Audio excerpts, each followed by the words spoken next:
stuck up here. It's the zombie apocalypse down there. They've already taken out a couple of supers. No way I'm opening these doors until those things are gone. Help me out. Joker's clowns held me up 2 weeks ago, made me stash them in those crazy boxes of his. They're full of that gas things. I'm afraid those zombies will set them off and gas the place. So, welcome back to the ASMR Whisper edition of DC Universe Online. I'm your host, Section 31, and you can already see the new powers of Freelancer hard at work. So, this episode will cover two instances, both of which are zombie related, basically. It is a Felix Faust Black Adam crossover, and all of the minions are zombies, and if you look on the mini-map, there's a whole bunch of them. So the general idea is to just pull them all into one place and AoE them, right? Nah, it's never that simple. Anyway, this is a long episode, so we're probably going to have to talk about something besides the video game itself. So let's talk about comic book movies. It's the end of 2015. 2016 is here, and we've got a bunch of stuff coming out. Falcon-headed god of the West killed a sailor but should the safety of the dead. Dude, there are billions of those things down there. They ain't too much for you, are they? First off, we have Deadpool coming out in February, which is going to be excellent. There's no way that they can do this wrong. Ryan Reynolds has already played Wade Wilson as a Deadpool-ish character, and he nailed it. He was the only good part of X-Men Origins Wolverine, and he gets to do it again the right way. And I cannot wait for Deadpool. Deadpool is going to blow people's minds. It's going to be the movie of the year. If the Oscar Commission wasn't a bunch of, you know, the Motion Picture Academy, sorry, if the Motion Picture Academy wasn't a bunch of self-righteous stick-up-their-assholes, Deadpool would probably win an Oscar next year, before even seeing it. Yeah, so, fanboy mark out aside for Deadpool. I'm doing pretty well here. This big melee zombie is not gonna go down easily, but if you hold down block, all he does is heavy melee, so he'll go down on his own just from heavy melee while you block.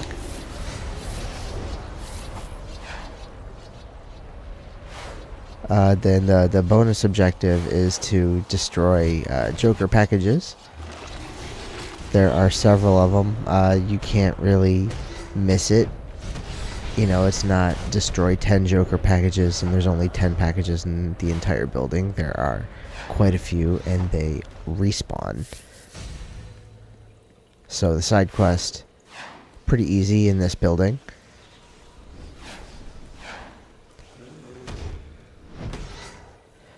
Next comic book movie of 2016, let's go with X-Men Rise of the Apocalypse. Now, the X-Men Apocalypse stories have always been some of my favorite comic book stories. I think the mega supervillain Apocalypse that has lived for 10,000 years was the first mutant and has, you know, ultimate control over all matter. It's pretty cool. He's a mean supervillain. He's wise and seasoned and grizzled and knows what he wants. He wants to dominate the planet. He wants people to worship him. He wants to be the king. You know, he's Scar in The Lion King. He wants to be the king. And I'm not sure how that's going to translate into a movie. They have already released a trailer that showed alongside the Star Wars movie. And it looks good. It looks like they're probably overdoing it just a little bit. But I mean, it can't be a bad thing. I don't think it's going to be over the top. I don't think it's going to be X-Men Origins Wolverine level bad. But it's, you know, it has the potential to not be good. It has the potential for a bad Apocalypse actor, and it has the potential for some really weird, wacky, plot that makes no sense just to get Apocalypse into a movie. That being said, I think it's going to be fine. I think it's going to be good. I was not disappointed by X-Men First Class. I was disappointed by X-Men First Class. I'm disappointed that X-Men has already had a First Class. It was Cyclops, Jean Grey, Beast, Iceman, Angel, and I believe that's it, and Professor X. And so they could have just used that cast of characters for X-Men First Class. It would have made a lot of people very happy, and it was the first class of the X-Men, essentially speaking. So they kind of did it wrong. They used characters that weren't actually in the first class of the X-Men. Aside from that, just change some character names around and change some powers around, and I would have been a lot more pleased with that movie. I understand that they wanted to kill off some characters, so they used more obscure ones. That makes sense, but they still could have added an extra obscure character and used the original X-Men. Am I right? Anyway, back to the game that I'm playing right now. See that little package to my right? I'm very bad at that. I've been destroying the relic containers, but not actually picking up the relics. And if you don't pick up the relics, the timer runs out, and you don't get to pick up the relics. You have to go find another container, and that's why I'm in this instance for so long. There's another container, and we're getting there, guys. We're getting there. But anyway, X-Men Future Past also did not displease me. I read the original Future Past, where it was Kitty Pryde and a Wolverine story nonetheless, but it was mostly Kitty Pryde. I don't mind that they used Wolverine in Days of Future Past for a couple of reasons. First of all, Hugh Jackman's only going to get to play the role a couple more times, so let him do it. Let him be a star. Second of all, they filled in the plot hole. They made it so that his brain was the only one strong enough to resist the damage being done to it by this telepathic mind meld, time-traveling telepathic mind meld. And so I don't mind that Kitty Pryde was, holding Wolverine's head for the entire movie. I can deal with that. So I thought that Future Past was okay. I think that Peter Dinklage was underutilized quite badly. I think that they probably could have used Trask a little bit better. Trask, could have had a little bit more active of a role than he did, because Peter Dinklage is phenomenal, and Trask didn't do a lot in Days of Future Past.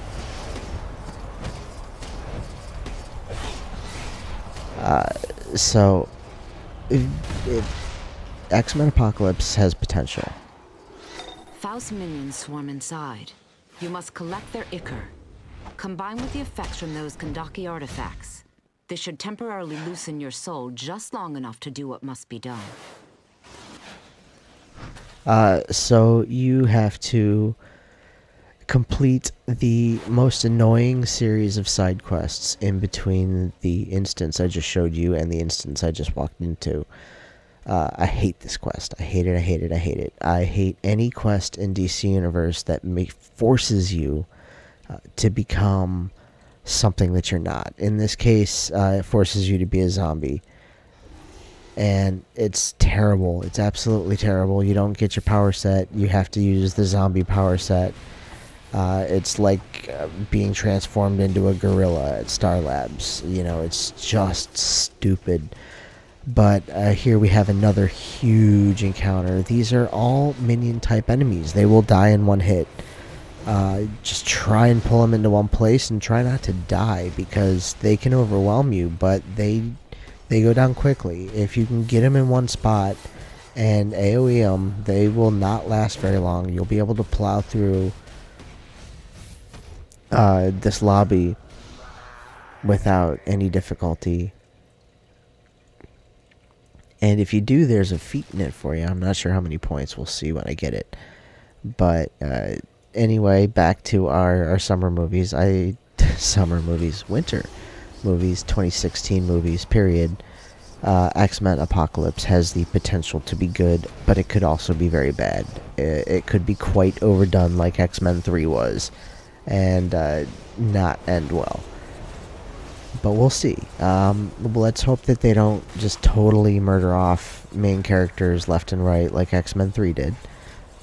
And let's hope that they do justice to Apocalypse as a villain. Let's hope that the actor plays the character well and does the job well. It can make me suspend reality and believe that this kid is Apocalypse. This brings you to the elephant in the room. Batman versus Superman, Dawn of Justice. What have you done?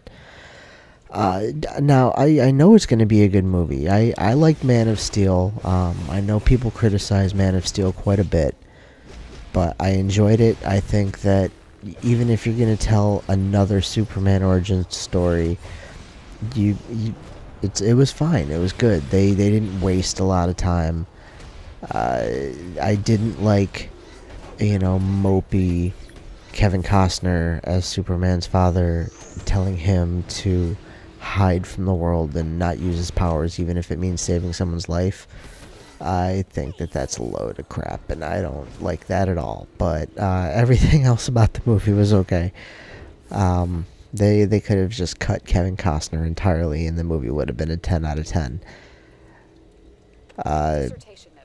But Dawn of Justice, so they released a trailer right before Christmas, actually at the end of November, so probably Thanksgiving-ish, that showed, spoiler alert, it showed that Doomsday is going to be in Batman vs. Superman Dawn of Justice.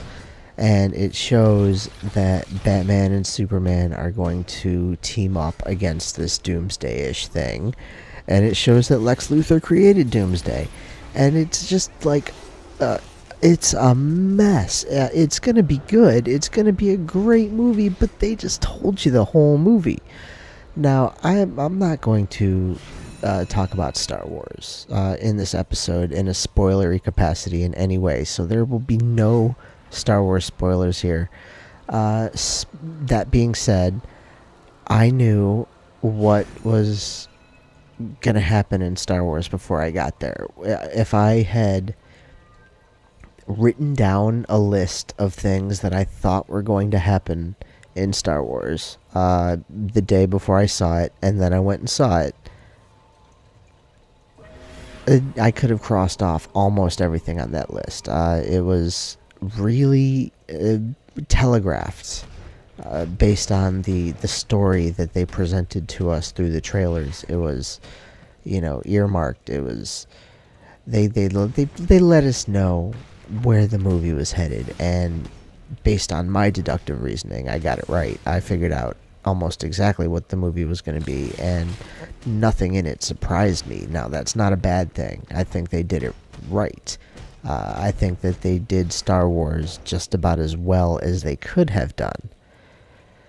And the trailers, while not being spoilery, helped me deduce the storyline. And I did quite well.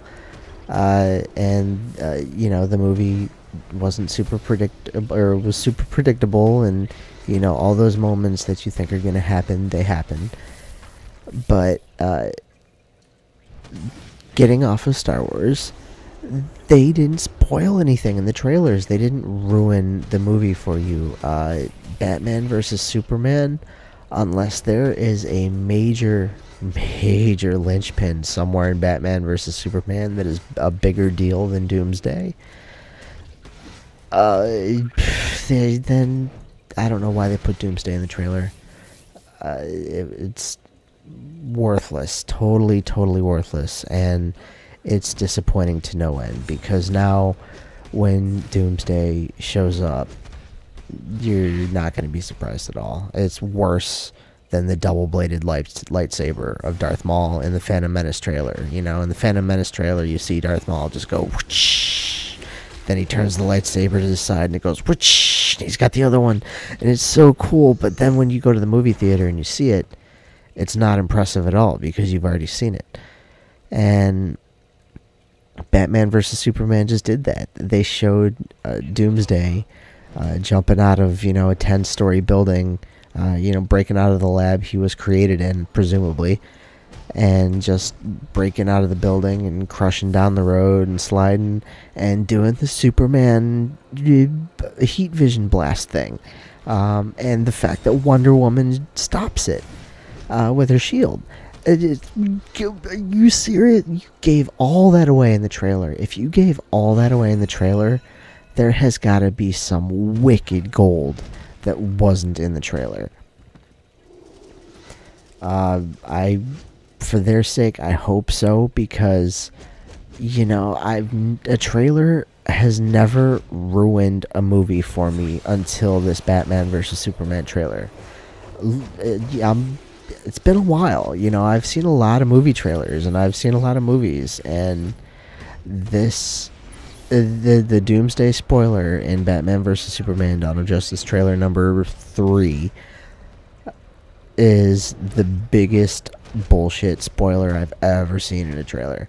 So, that, I believe, covers it, for the major superhero movies in 2016. Oh, nope. Captain America and Iron Man Civil War. Captain America 3. Captain America 2 was excellent. The Winter Soldier plot and the whole Hydra within S.H.I.E.L.D. plot. Spoilers. Hydra infiltrated S.H.I.E.L.D.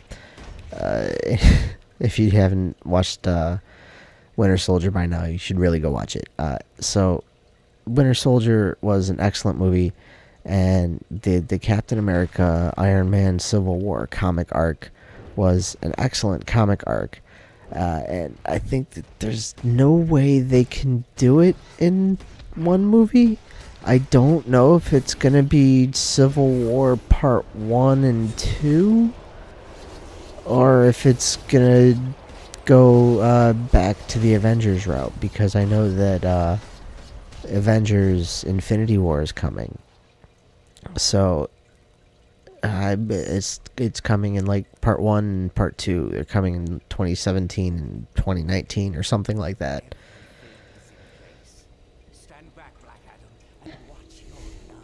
And so here we come to the Black Adam bit. You see that Black Adam is trying to reanimate his dead wife, who is still, she's a little necrotic. Is this? She does not live. Her flesh, it's rotting. Give her more of your powers. Do not hold back. Growing so weak. The powers of Shazam. Okay, Captain America Civil War. Sorry, about that. Faust and Black Adam felt like it was necessary to interrupt. Captain America Civil War it's a 2-movie movie. But more than likely it's not going to be a 2-movie movie. So they're going to have to, there's not going to be a lot of negative space in that movie. There's going to be a lot of flow. It's going to have to move fast and get a lot covered in order for it to be a good movie and to cover the Captain America versus S.H.I.E.L.D. Plot well at all. So let's hope for the best in that and see what happens. It does look like it's going to be visually incredible, which is one thing I can say for movies these days, they are visual masterpieces. They combined CGI and physical effects in ways that are, totally mind-blowing and totally real. They make you absolutely believe that there are chunks being blown off of these walls by lasers, and that, a super heavy superhuman just launched into space or launched into flight. They give you this great feel of what it must be like to be around people that can do these kind of things. And they couldn't do that when Christopher Reeve was Superman. It didn't feel right.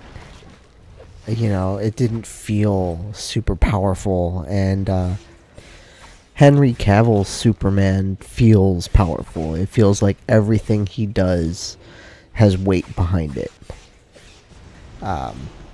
Same with the new X-Men. When something hits, it hits hard.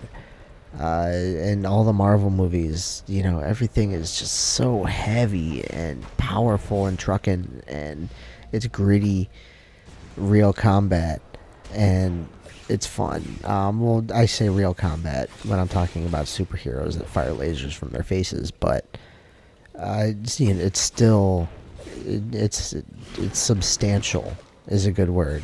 All of these movies that are built in a computer lab have this substance to it that makes you feel like it's bigger than it really is, and I like that a lot. I'm looking forward to a lot of movies in 2016, and I can't wait. I'm having a bit of difficulty with these Royal Guardians. I guess they block a lot, and I'm not great at block breaking. I should work on that. I think I get better at block breaking over time. To block break in this game, you just throw your weapon, or you use the right click ranged attack. It's very easy if you're a ranged class, if you're a gun class or a bow class, to right click and block break. But when you're a melee class, you forget. You want to melee more often, so you melee all the time, and you forget that they're holding down block, and that you can't block break them. But I think those two were the hard part. I think I got this figured out. And we're going to take out ISIS and finish this part of DC Universe. ISIS protective shells up. She's got minions. The quicker you finish off the minions, the quicker you can get back to the boss. It's a basic concept. But I'm going to finish talking. I'm done. There's a couple minutes left in this fight, but I'm going to wrap it up right now. Thank you guys for watching. I have a couple of episodes left. The remaining episodes of DC Universe will come on back. It should be every couple of days until it's finished. Thank you guys for being patient with me while I beat this game very, very slowly over the course of a year and filmed it for you. So have a great day. I'm going to finish off ISIS now, and enjoy DC Universe Online.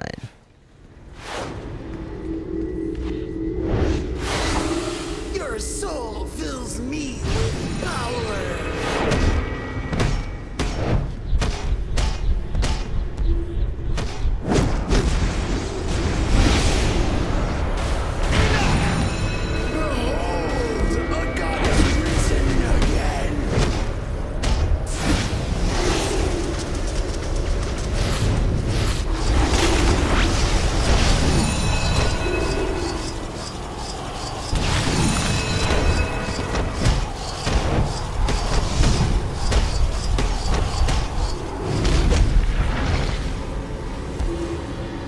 Tears of flame.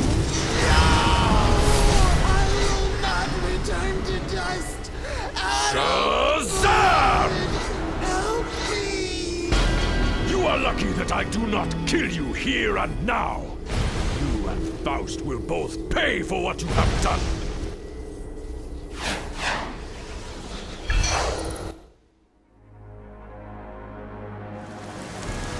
I am an evil man. My rage has leveled cities, devastated friend and foe alike. But But when Isis came into my life, everything changed. She was goodness, love, hope. She made Kandak bloom. Until she was taken from me. Now, I defy death itself to keep her from me. May the gods have mercy on anyone who stands in my way. Black Adam will see them burn!